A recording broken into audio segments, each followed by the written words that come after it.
Charlie. Right, everyone, welcome back to another Charlie's Vlogging episode. I know I haven't made one for quite some time because we've been busy working and training, but I thought I'd give you a little idea of what we've done this autumn. I wasn't expecting potentially to even get a run with him just due to personal commitments and being incredibly busy running my business, obviously. But we're very lucky to get a run bypassing the novice category. We went straight into Western Counties and South Wales Open Cocker. I was going just to try and give him a bit of experience more than anything. He's a very honest dog, so I didn't have any worries about him misbehaving or anything like that. And he went and won. So that qualified us for the British Championships, which was in Hertfordshire at the beginning of January. Cut a long story short, we had our first run where we had one retrieve on that run, which went okay. And then on our second day, by the way, both runs I was the first dogs in on pretty much on both days in what were very cold conditions. Oh, it was so cold. So it was a bit tough for the dogs. But yeah, we had a retrieve on our first run. We had 3 retrieves on our second run, and we managed to come away with a diploma of merit, which was, crazy. If you just said back to me in November, you're going to win an open stake and you're going to get a diploma at the championship, I wouldn't have believed you. So not that I didn't believe in the dog, but it's just one of those things anyway. So hopefully we can emulate his grandfather, Maladale Ken, which was my last champion dog. Anyway, we've made a little vlog series here for you today, for you to watch the sort of thing that I do. Believe it or not, I don't actually shoot an awful lot of game for him. I don't have a lot of access to game myself, so I have to cobble stuff together. And you'll see in this video the prime example of the sort of thing that I do. Don't forget, Charlie's now available at stud. We've got Honey's vlog series. So Honey is Charlie's daughter from last year. It was the very first litter he sired. And we've got a few other litters I'm sure that are going to be coming up this summer. Not personally mine, but hopefully some nice bitches coming to Charlie. So keep him in mind if you're looking for a good stud dog. Otherwise, I really, really hope you enjoy this next episode of Charlie's vlog. Don't know if I'll do another one for a little while. We'll have to wait and see because we've got lots in the pipeline. As I said, I've got to finish Honey's vlog, and we've also got a new Labrador puppy vlog series as well. So don't forget to watch that. Anyway, I hope you enjoy the rest of this episode. Come on, Charlie. Right, guys, so I can hope you can hear me from over there. With a bit of luck, I'm hoping my microphone's working. Got Charlie here. This is typical of the sort of little session I'll do.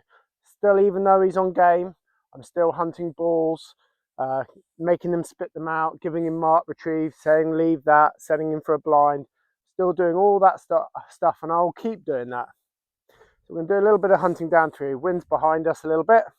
I've got my gun, my 28 bore. It's empty, got no cartridges in it.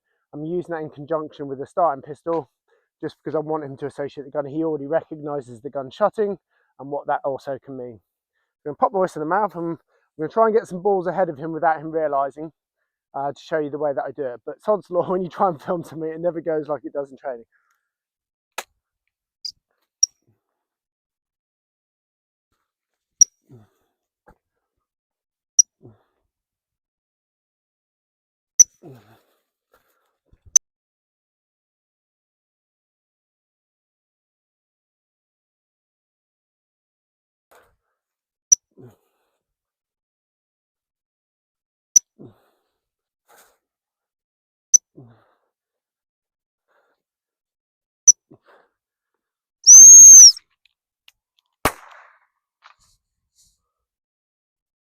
Doing this all nice and slow and meaningful.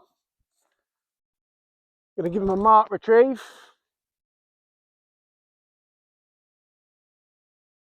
When I'm giving the mark retrieves, I like to get them used to me moving around, me waving my arms around. I don't want the dog to be up on its toes, because the littlest bit of movement, and before you know it, your dog's running in on that retrieve.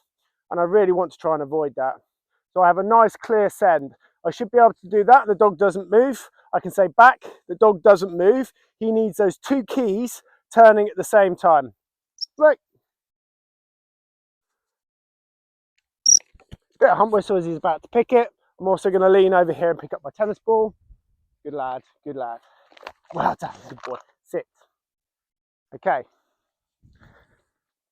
I can pick my gun up again, obviously. Charlie, sit. I always open the gun, put it on the ground, even though I'm bringing no cartridges with me. So I've actually put out a couple of blind retrieves, but they're behind the camera. Typically the sort of thing that I like to do is hunt on, have a ball pick up, spit it out, mark, retrieve, leave that and pick the blind. Okay. I like to do that more than I do picking them straight away. Now, some people might prefer doing that the other way around, just my personal preference. Well, one of the things I've got to do to start with is change the blanks in my gun. Right, so we're going to do a little hunt again now. Starting pistols reload, you're going to shut the gun because that does mean something. Starting pistols in my pocket. Along with that in my pocket, I've also got my tennis ball, but at the right point, I'm going to put that out. Don't like to pre-plant them because sometimes I want to choose if and as and when I want to pick them.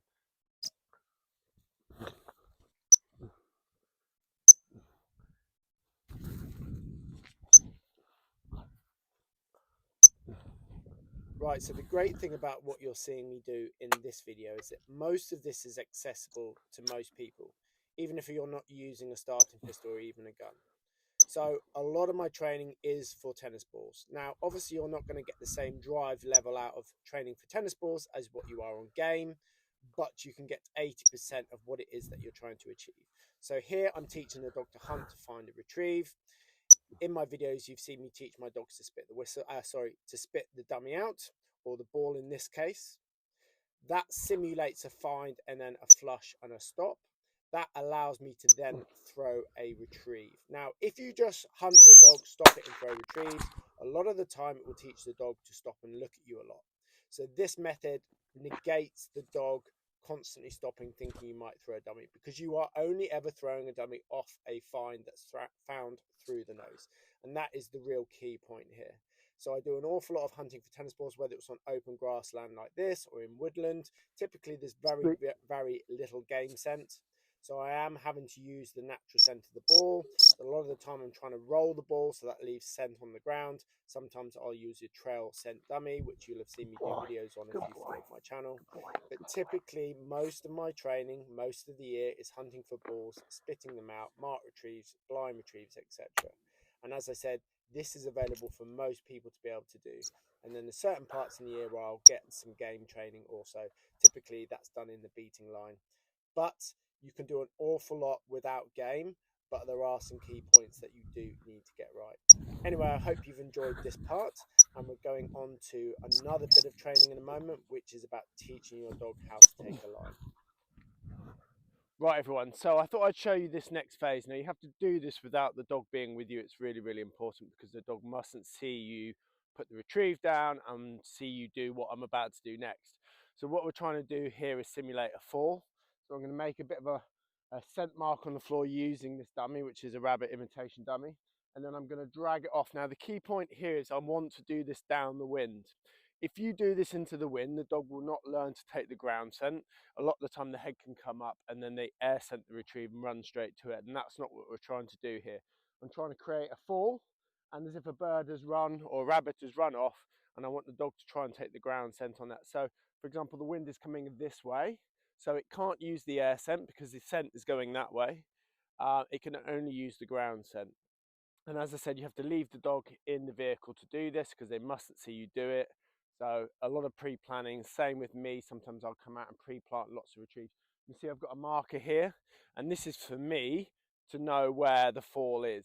If you do this and you go away and you come back, you won't be accurate with it. I don't always do it in the same place because a dog can learn to run to a marker if you're not careful. So sometimes I'll do it that all my retrieves will be 20 yards to the right or 20 yards behind or 10 yards behind.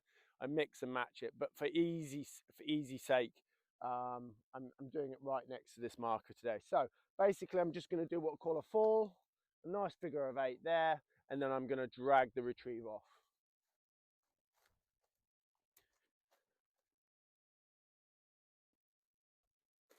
Now, I'm not being uniform here. I'm going to come in a straight line, then I'm going to arc off out to the side a little bit. So sometimes they'll follow it like a tram line, and they'll come off it, and then they'll try and refine the line to then follow. Sorry.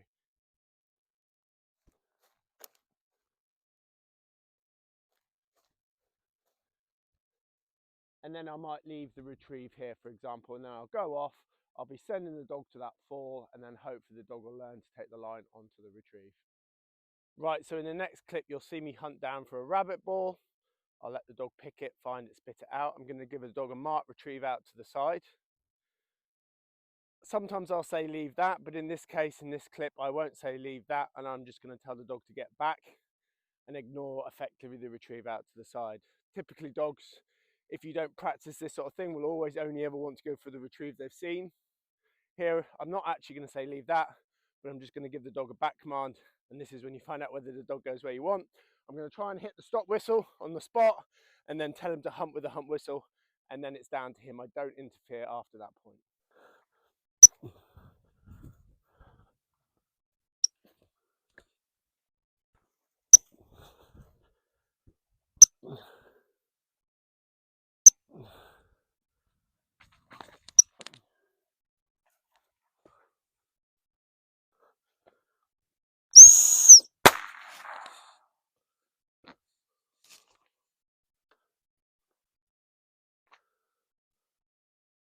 Right.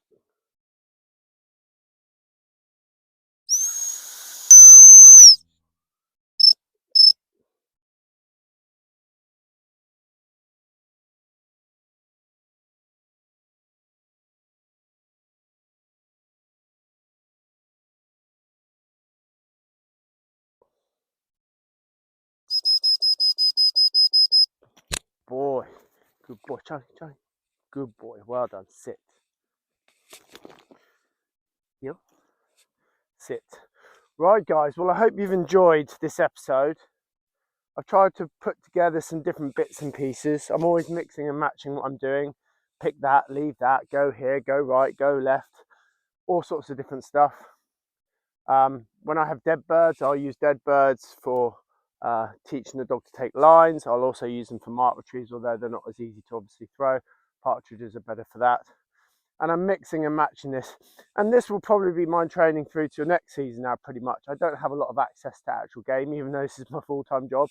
You think I might, but I don't. I have to make very good choices in the limited period of time that I have to train. We get plenty of opportunity to flush birds, but the rest of it I tend to have to put together. But this seems to work for me anyway. So anyway, I hope you've enjoyed this episode. Don't know if I'll do another one for quite some time. But yeah, don't forget, Charlie's available at Stud. Little Honeys vlog series, Honeys by Charlie, by the way, just so you remember that. We've got a Facebook page, Win Hocklin Stud Dogs. If you find that, you can add yourself to that. Otherwise, don't forget to subscribe, guys. Like if you can. If you have any questions, stick them in the description below. And if you're looking for help and training advice, go through to our Facebook, Hampshire Spaniel Training, where you can send us a message. Anyway, come on, Charlie, let's go.